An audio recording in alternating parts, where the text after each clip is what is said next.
Vous avez présenté un peu plus tôt vos vœux pour 2013, mais ce qui fait parler au sein du Front National, c'est le mariage pour tous et cette manifestation de dimanche. Alors vous n'irez pas, mais il y aura une délégation. Pourquoi cette fracture, cette division au sein du parti que vous dirigez ? Mais il n'y a absolument pas ni de fracture ni de division, monsieur, j'en suis navré.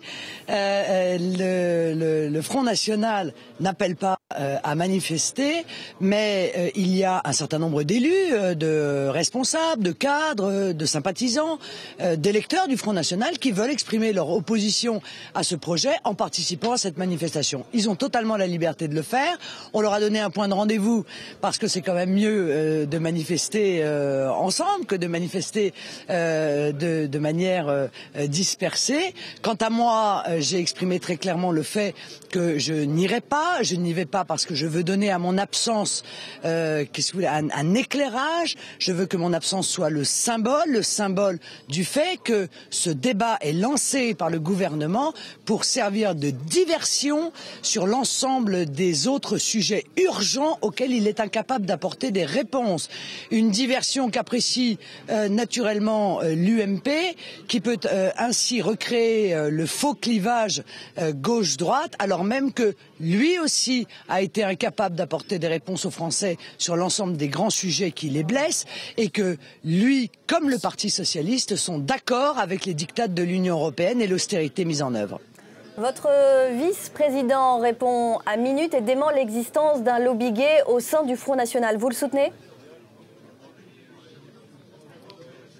Mais je trouve que cette accusation est scandaleuse. Voilà, je la trouve scandaleuse parce que d'abord, elle laisse penser que on détermine les gens en fonction de leur orientation sexuelle, que cette orientation sexuelle les pousserait à se constituer en groupe de pression, et notamment on leur impute, on imputerait à ce groupe de pression un positionnement global.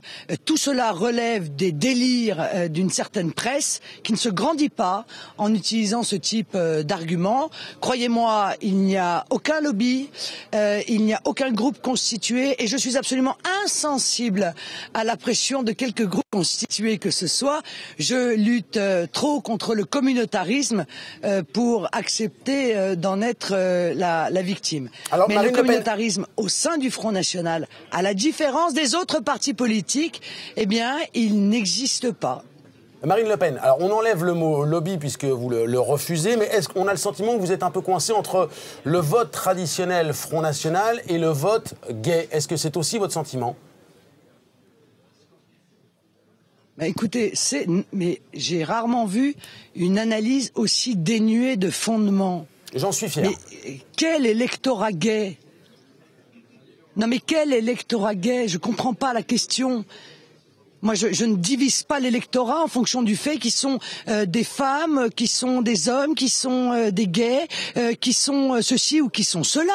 Enfin, je veux dire, l'électorat, ce sont des Français. Ils ont chacun leur vie et grâce à Dieu, c'est encore possible. Et ils ne se déterminent pas, contrairement à ce que vous laissez sous-entendre, en fonction de tel ou tel aspect de leur personnalité. Ils se déterminent, nos électeurs, comme l'ensemble des électeurs français, en fonction des grandes questions qui se posent à eux. Est-ce qu'ils vont pouvoir sortir en sécurité dans la rue? Est-ce que leurs gosses vont pouvoir avoir du boulot?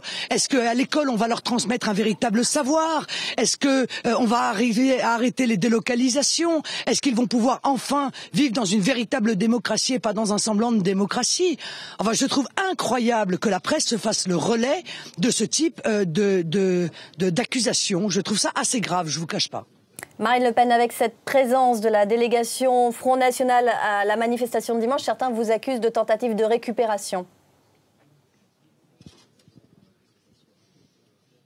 Bah écoutez, justement, je n'y suis pas, justement pour également mettre le doigt sur la tentative de récupération qui a été effectuée par l'UMP dans ce dossier, aux grandes dames d'ailleurs des organisateurs, puisque au départ cette manifestation était une manifestation apolitique, citoyenne. Je pense que le Front National, en n'appelant pas à manifester, justement échappe à cette accusation d'instrumentalisation, à cette accusation de récupération. Je pense que si ces critiques doivent être formulées, ça n'est pas à l'égard de notre mouvement politique. Merci beaucoup Marine Le Pen d'avoir répondu en direct à nos questions dans le 12-15.